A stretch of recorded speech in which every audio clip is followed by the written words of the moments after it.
An explosive new report by a Broward County student details dollar for dollar, failure by failure, the corrupt decisions by Superintendent Robert Runcie and the Broward County School Board that led to the shooting at Marjorie Stoneman Douglas High School in February.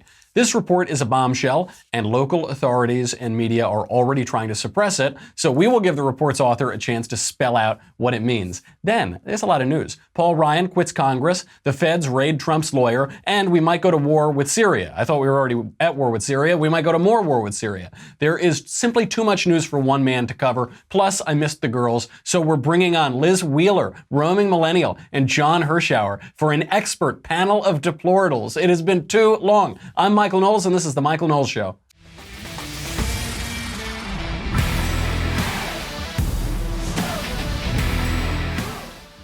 How long has it been since we've done a panel of deplorables? It has been way too long, and it's the only way that I get to talk to girls. Sweet little Elisa has to talk to me. She's forced to do it, and you're like, Mac, let me go. But other girls in like the real world, in outside of my immediate future family, they don't do it, so we have to do the panel of deplorables. Plus, John will come on too. Before we get to my guest, this is a bombshell report, and it's being suppressed in Broward County, and it explains that perhaps the AR-15 wasn't the problem here. Perhaps there were huge systemic failures by corrupt government officials. Before we get to that, let's talk about something nice. Let's talk about Thrive Market. We have to thank our sponsor, Thrive Market. They are wonderful. We get to thank them. They help keep the lights on. And I think they're probably going to extend my life because, before Sweet Little Elisa, before I got great products like Thrive Market, I would basically just eat slop in the gutter. That was morning, noon, and night. That was my food. I wouldn't even go to a store. Thrive Market is a revolutionary online marketplace on a mission to make healthy living easy and affordable for everyone. You can shop for thousands of the best-selling non-GMO foods and natural products. Before Thrive Market, I only ate GMOs, concentrated GMOs, and I didn't feel very healthy, They're always at 25 to 50% below traditional retail prices. Check out the Thrive Market brand products because they are the highest quality ingredients at even more affordable prices than the current premium products listed on their site, and I love a good deal. You get everything from non-GMO food, snacks, vitamins, supplements, personal care products, eco-friendly cleaning supplies, safe and non-toxic beauty products. If you want to look like this, folks, this doesn't just happen, all right? You need a lot of beauty products. You need a lot of beauty products. And I need a lot of beauty products. Kitchen staples, home goods, organic baby food, kids products, and much, much more, all shipped straight to your door. It's 2018. You don't need to go places. Come on. You can save money and get it shipped right to your door so that you can stay just fused to your couch like I do. More than 70% of the Thrive Market catalog cannot be found on Amazon. I know you want to buy everything on Amazon. You can't get this stuff there. It's too good. Largest retailer in the country that sells exclusively non-GMO groceries, and it's really good. A lot of us aren't close to local places where you can get these things. Do it here. Get it. It's very easy. Then, don't say I never did nothing for you. You will get $60 of free organic groceries, plus free shipping and a 30-day trial. How do you get all of that, Michael? It's too good to be true. I know it is. So do it now and help me out and help you out. Users will get $20 off their first 3 orders of $49 or more, plus free shipping. Most shoppers spend more than $49 on the site anyway. You're going to want to. When you see how great it is, you get this deal 3 times in a row. That's really good.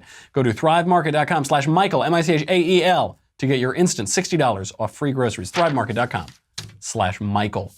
My guest is very strange. He's one of the strangest guests I've ever had on my show because after that awful school shooting in Broward County on Valentine's Day, he didn't just go running straight to CNN. His first reaction after that horrible shooting wasn't just to become famous on TV. I know that was everyone's that kid, the meme kid who went on and he called Marco Rubio a terrorist and on. This guy is like the opposite of that. Kenneth Preston is a 19-year-old Broward County student who reacted to the shooting by actually investigating what happened. Kenneth, thank you for being here. It's my pleasure, Michael. So you spent over 100 hours combing through thousands of pages of local government documents.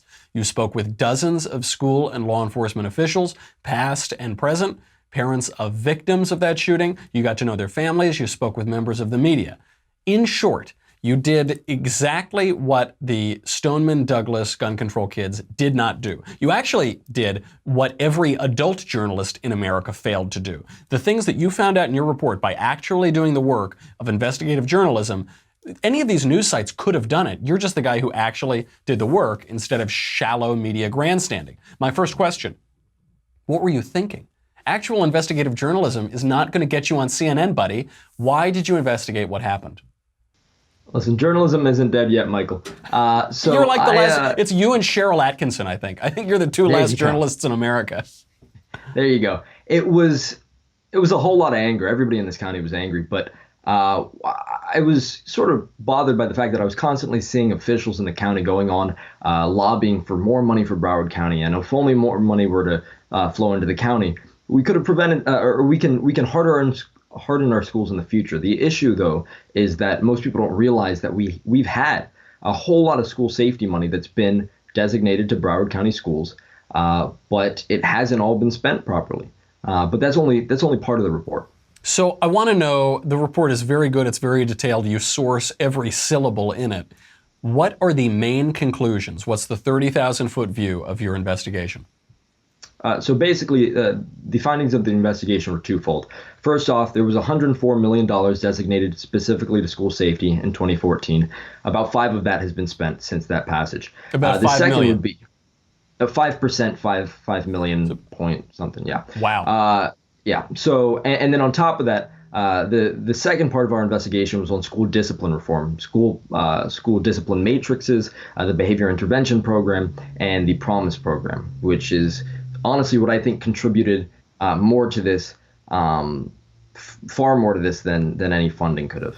I want to talk about that promise program. Adam Smith said mercy to the guilty is cruelty to the innocent, and we've seen that play out in Broward County. You write in the report, quote, according to the Broward School Services website, students convicted of serious crimes such as rape, murder, attempted murder, sexual battery, or firearm-related activity are given the possibility of entering back into the traditional school system as part of the Promise program. How did the Promise program come about? What does it mean for the rest of the country? What should we do about it? So let's separate something for a second. The school discipline reform thing encompasses a lot. That part isn't part of the Promise program. That is part of what's called the behavior intervention program. The behavior intervention program essentially works to move incarcerated students from incarceration back into traditional school systems. And as you've noted, students convicted of some pretty heinous felonies are eligible for those programs. The Promise program is a whole nother mess. But in particular, I focus my time on the school discipline matrix, which essentially gives administration complete discretion over whether or not to report incidents to law enforcement. Why did they do this? Is insane. You know, sometimes people say in America, they'll say, you know, we lock up a lot of people. X% of the population is incarcerated. And I think, oh, good. That's good, because then the criminals are away from me and my family and my friends, and that's good. And maybe if we could get some more criminals in there, that would be even better. Why did this come about? This seems insane. Well, the Promise program originally came about because the federal government, under Arne Duncan's education plan, was to address problems of disproportionate minority arrests. So this is under the Obama administration? That was the implementation of it. They put forward this plan. Superintendent Runcie followed a lot of those plans, and in a private meeting with him and some other district officials the other day, they told me that they've accepted most of these as part of federal, not even guidelines, but suggestions. But ultimately, it was their job to implement those. So the counties. What is the force behind this, though, I wonder? Why was this a priority of Arne Duncan? What does Arne Duncan have to do with Broward County? Why do they want to take dangerous people, murderers and rapists, and put them back into a traditional school community? Maybe I'm a little thick. Maybe I'm a little slow here, but that sounds like a bad idea on the face of it. I'd imagine. So as far as the policy, it was nationwide, these guidelines. Some counties decided to adopt them. My county was one of them. But as far as Arne Duncan and the superintendent, they actually know each other pretty well. Arne Duncan got the superintendent his job at the Chicago Public Schools. So as far as those guidelines being implemented, I'm sure they shared some of the same views. But ultimately, what the purpose of things like the behavior intervention program were, I wish I could tell you, Michael. That's the $1 million question. Because a lot of times they try to push these programs as compassionate. They'll say, oh, we have too many racial minorities going to prison, and it's there's a school to prison pipeline or something like that. And you say, okay, well, that's not good. Those people should stop committing crimes, and that would be better. Nobody wants to see one demographic going to jail at a higher rate than some other demographic. But the solution they propose is just not to punish them. But that isn't fair at all. That isn't justice. That's injustice. You're treating some people differently for committing a crime than other people because of factors that really shouldn't have very much to do with it, like the color of your skin or the neighborhood you come from or something like that. Yeah, well, what they throw around a lot is this right to education, but they often don't consider the right to safety and the right to life for those other students that have to be surrounded by these potentially violent students that oftentimes you wouldn't be aware are in your classrooms. Right. And, they'll say, if they try to make it a racial thing, because the left always wants to make this into a racial thing, so they'll say, too many black people are going to jail, the crime rates are too high. And you say, okay, well, I don't see how your solution of putting those criminals back into the traditional school system, how is that fair to the black students who don't commit crimes? You're imperiling their safety. That isn't good for anybody. That isn't good for the school. You quote a veteran deputy of the Broward Sheriff's Office as saying, quote, "I'm sorry to say, but we all knew some sort of tragedy like this was going to happen in Broward. You can't just stop arresting kids and send kids straight from juvie back into schools without expecting something like this. As officers, our hands were tied. The decisions were political ones, not well researched or backed by evidence, just follow the money. If they really wanted to know what worked, they would have asked us, the officers. Why aren't more law enforcement officials speaking up and speaking up publicly?"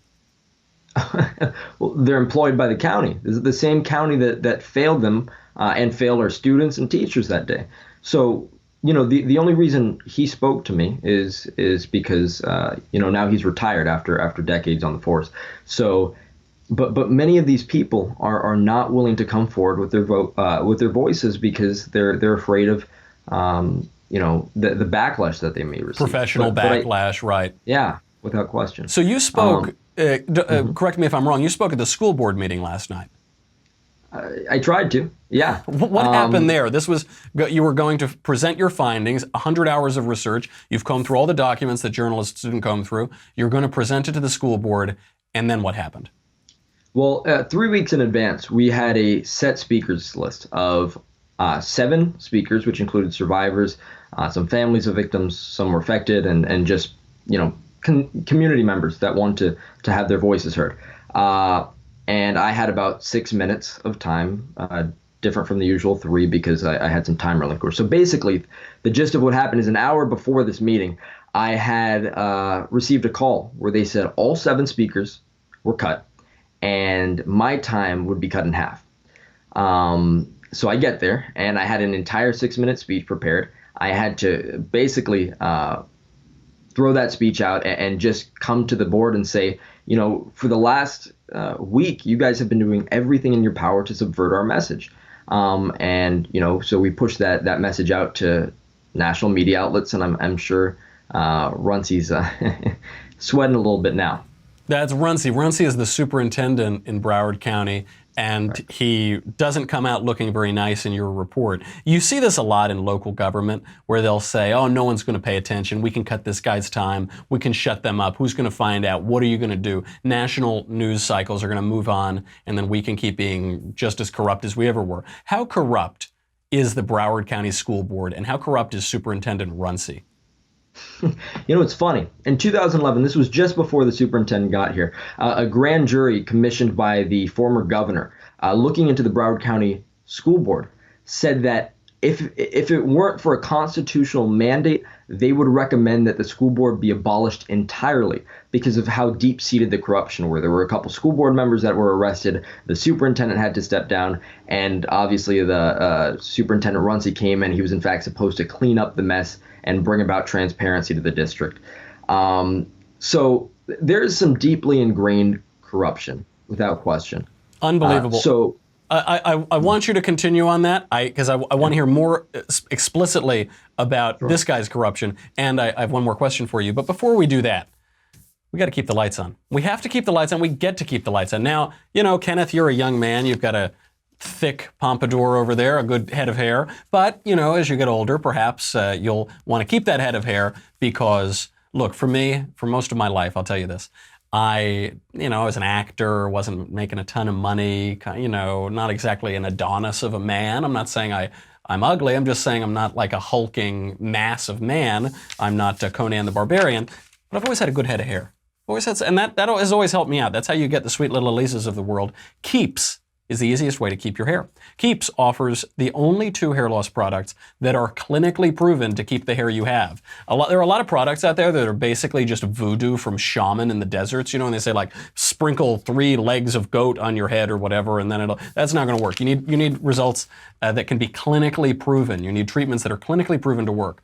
You can sign up in less than 5 minutes. That's good. I'm a millennial. I don't do anything that takes more than 5 minutes.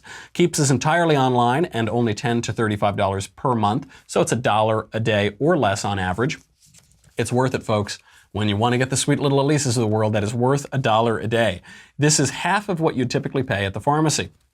Getting started with Keeps is very easy. You just answer a few questions, you snap some photos, and I know all of you guys have a lot of photos on your phones. Don't send those. Send the good photos of, the hair and everything. Send those in. It's a licensed doctor remotely reviews your information and gives you the right prescription, all without ever leaving your couch. Within 2 to 3 days, a 3-month supply of your treatment will arrive perfectly packaged at your door. You want to know somebody who didn't use Keeps? Andrew Klavan. That's all I'm going to say. I'm just going to put that out there.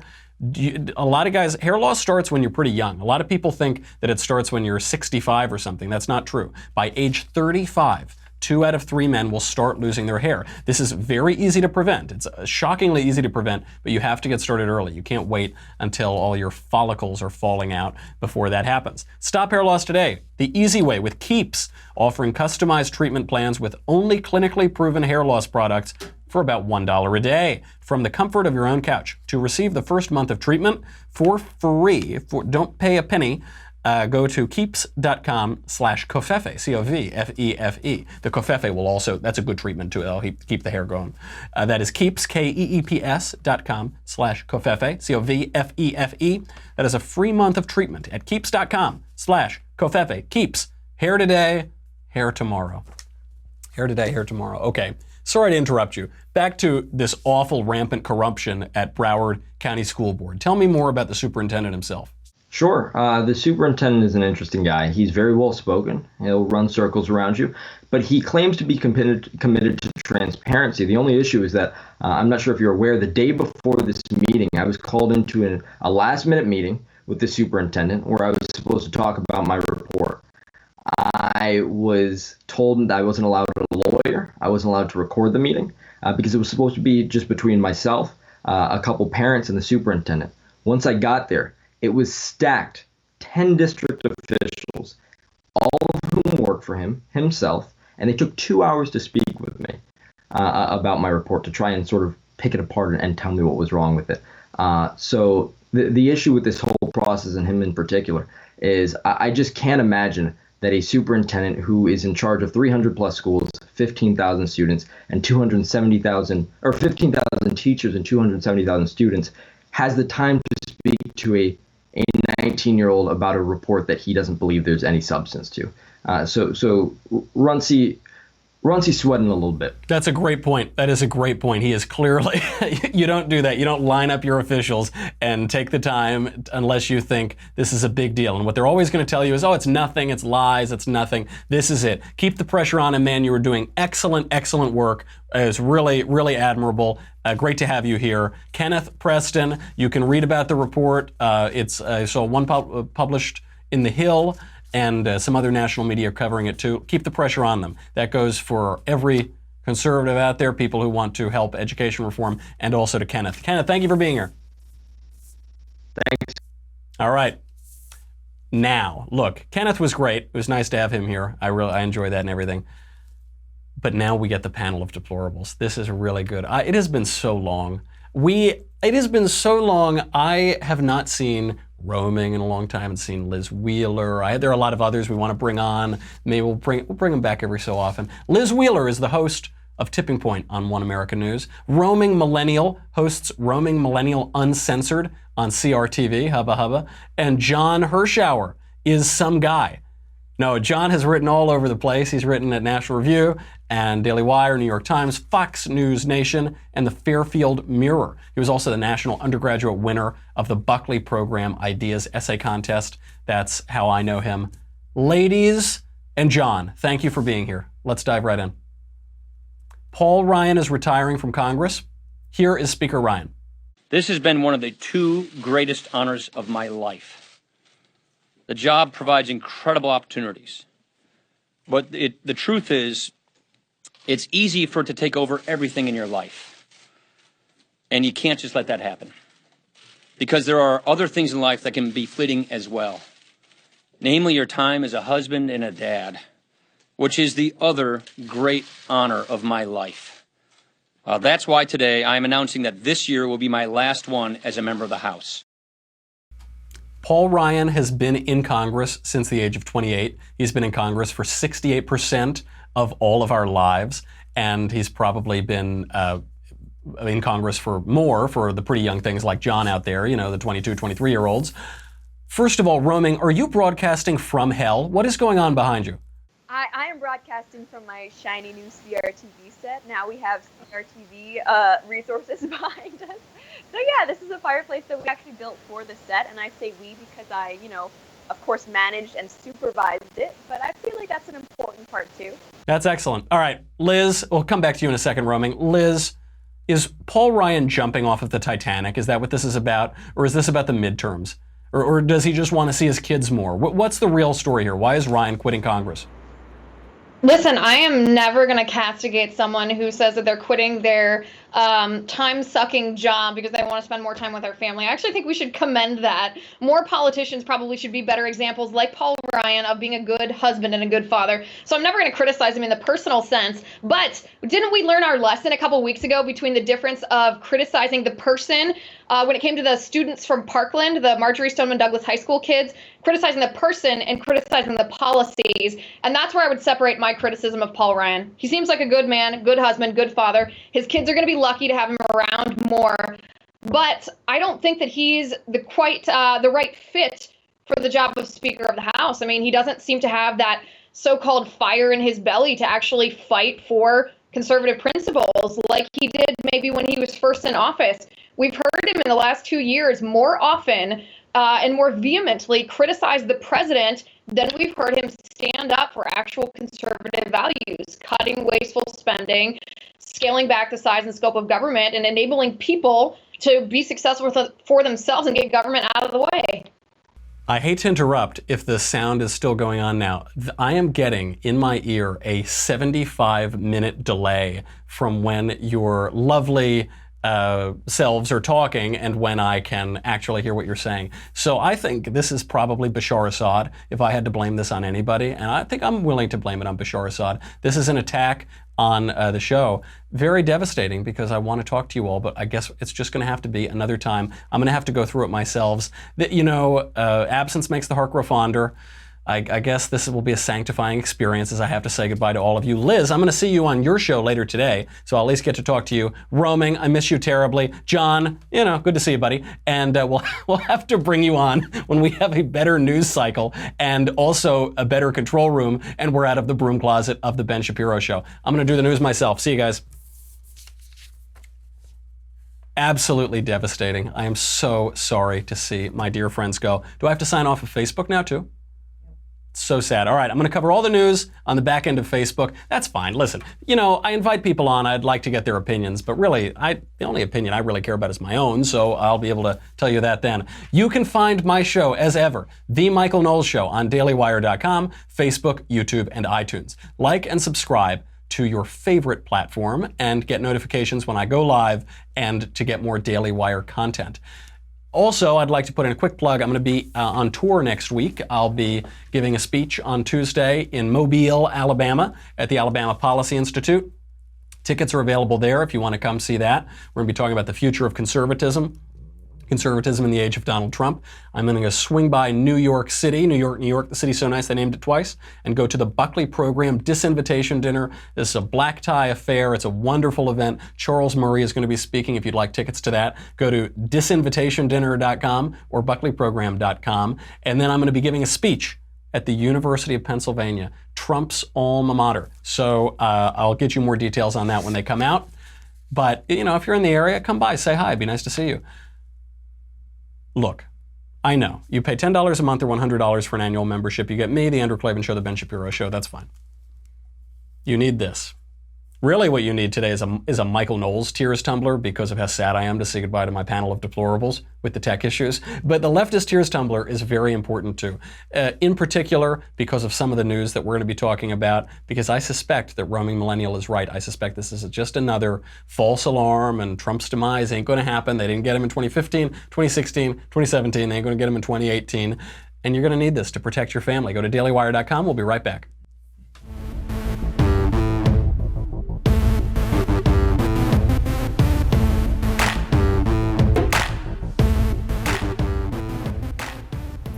All right, we'll hit all three of these news stories before we have to go here, because they are really important. This is one of the biggest news days I can remember in a while. Paul Ryan is out. Paul Ryan has been in Congress since the age of 28. This should throw up red flags for anybody. It isn't good for someone to be in Congress that long. He's been in Congress for 68% of my life. And that said, unlike a lot of other conservatives, I'm going to defend him. I like Paul Ryan. I think he's pretty good. He comes from the wing of the party that seems to care mostly about economic issues, but he's been pretty good on it. He's also the only Republican and conservative who's really had the cojones, the cofefones, to go after entitlements, which are the biggest driver of debt and deficits, that are some of the greatest threats to our liberty since we've been in there. He was the guy who put forward the path to prosperity. He said, we'll touch the third rail, we'll reform Medicare, Medicaid, Social Security. He gets a lot of credit for that. A lot of Republicans are far too cowardly to even touch those issues. With regard to Donald Trump, he played it fair enough. There were a lot of Republicans, some of whom are now employed by the administration, some of whom are in high posts in the administration, who threw Trump under the bus, who said, I won't support him, he should drop out, he should get out of here. Paul Ryan didn't quite do that. Paul Ryan played nicely. He didn't want to say that the Republican Party made this awful error. He didn't pull the Mitt Romney and say this is the end of the world and, what an idiot you would be to vote for Donald Trump. He didn't do that. He basically was respectful of the American people and fairly respectful toward the president. So I give him a lot of credit for that too. When he took the job as speaker, nobody wanted to be speaker. It's easy to forget in these 24-hour news cycles, but the Congress was hopelessly divided at that time between the Freedom Caucus and the establishment types. Boehner was considered a toxic figure. The conservatives really didn't like him at all. They felt he didn't stand up enough to Barack Obama. And Paul Ryan took it as a consensus job. He was the one guy who could do it. It didn't seem like he really wanted to that much. He was doing a wonderful job for his own career and for the country as a budget chairman, and he took the job, and he did fine in it. He's not rock-ribbed on some of the social issues. He's not rock-ribbed on immigration, but c'est la vie. All in all, I think he's done a pretty good job. Who knows? When someone's been a politician for that long, basically his entire life, usually there are some other considerations here. It's not just to see his kids, and it's not just because he's been in Congress for 20 years. One suspects that he thinks that the Republican Congress is not going to survive the election, perhaps. He suspects that Donald Trump might not survive the election, or he just wants to run for another office. But all in all, I think conservatives should be nice to him. We shouldn't eat our own. We should wish him well. He did some good stuff. And compared to a lot of other politicians in his shoes, he's a lot better than they were. Moving on to some scarier news, the feds have raided President Trump's longtime lawyer, Michael Cohen. And what this seems to be is Democrats and bureaucrats trying to overturn a presidential election over a hooker 10 years ago. Donald Trump met a hooker. They allegedly had one tryst together, and that was it. And when I heard that story, I was shocked. I actually was really shocked that Donald Trump only did it once. I figured, she was a famous porn star. I figured it would have been at least 5 or 6 times. Just one night, and they're going to try to overturn a presidential election for this. I had the privilege of talking to Antonin Scalia before he died. And on 2 occasions, I got to meet him. And we asked him what the greatest threat to American liberty was, and he didn't hesitate. He said, the bureaucracy, the unelected executive agencies. And this is what people mean by the deep state. The deep state isn't some secret underground bunker with computers and everything. You know, I guess they probably have that too, but that's just because it's the federal government. It's not this crazy conspiracy. It's just bureaucrats. And he observed that. There's nothing conspiratorial about recognizing that. And this is bureaucrats trying to undo a presidential election. The Mueller investigation has clearly exceeded whatever limits it had. I suppose it didn't really have any at all. The investigation was supposed to be into Russian interference in the election. For some reason now, we're looking at President Trump's personal lawyer and communications he had with some hooker 10 years ago. I don't know how we got there. And it's really put him in a tough spot because the investigation has gone on way too long. It's gone way too far. We shouldn't be talking about hookers 10 years ago. If it's actually about Russia, we should talk about Russia. But now, if Trump fires Mueller, he looks guilty, even if Mueller has nothing.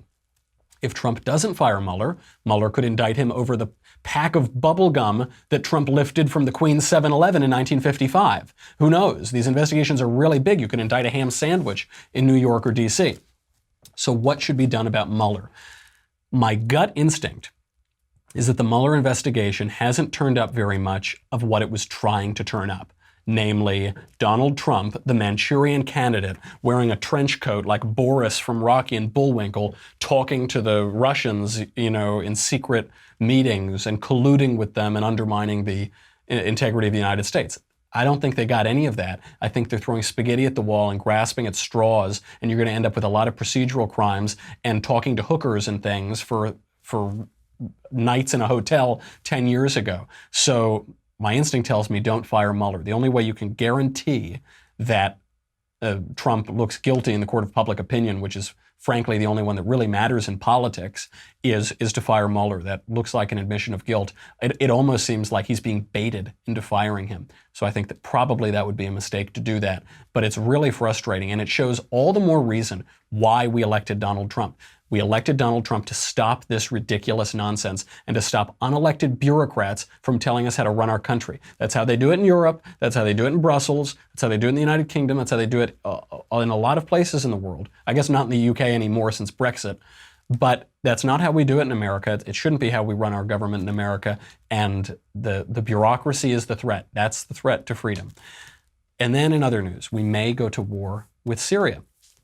Our dear President Kofefe tweeted that we're about to fire missiles at Syria. You remember when FDR tweeted about how he was going to drop the atomic bombs. You remember how they said, "Get ready." I guess we actually did drop leaflets down on the people. They didn't tweet it, The tweet from President Trump read, quote, "Get ready, Russia, because they will be coming nice and new and smart."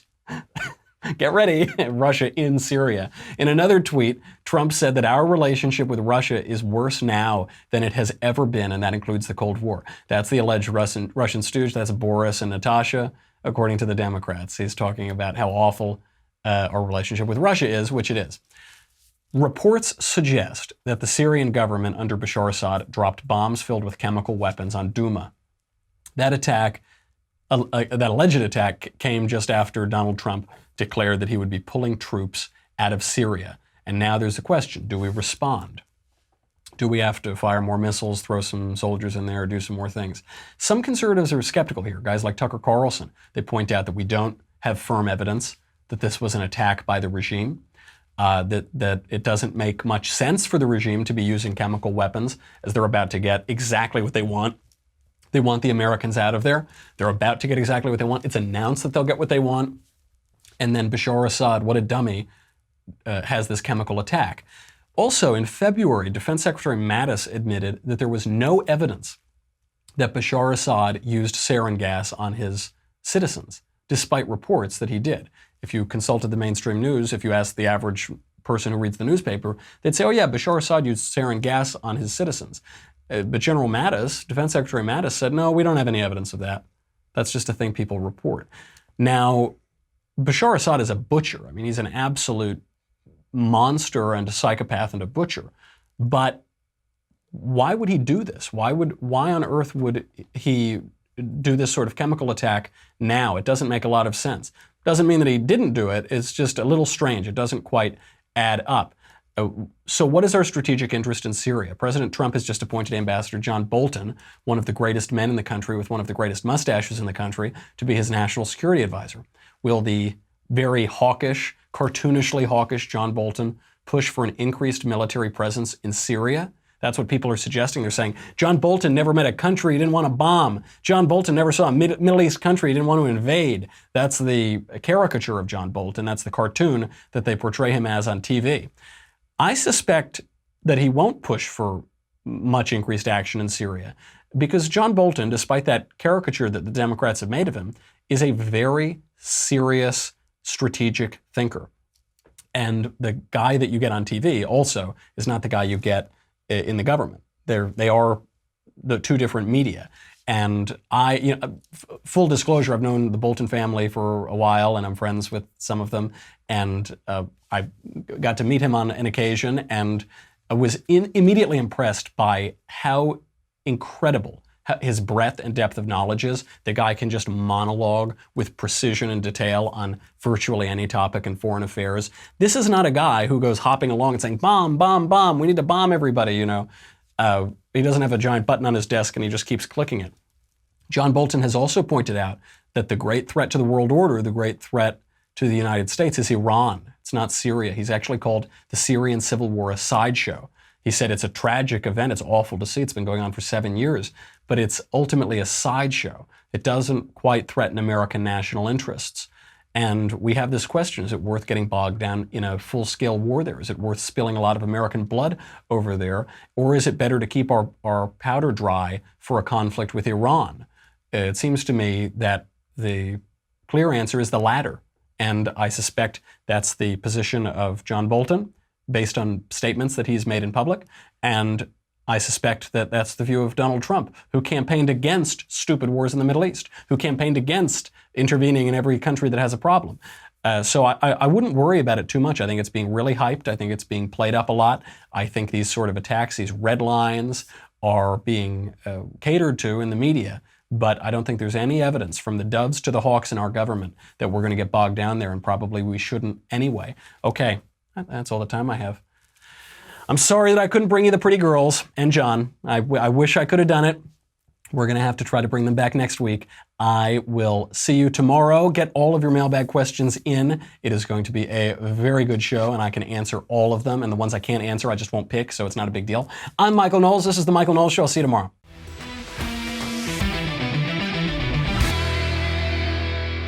The Michael Knowles Show is a Daily Wire Forward Publishing production. Executive producer, Jeremy Boring. Senior producer, Jonathan Hay. Supervising producer, Mathis Glover. Our technical producer is Austin Stevens. Edited by Alex Zingaro. Audio is mixed by Mike Coromina. Hair and makeup is by Jesua Olvera. Copyright Forward Publishing 2018.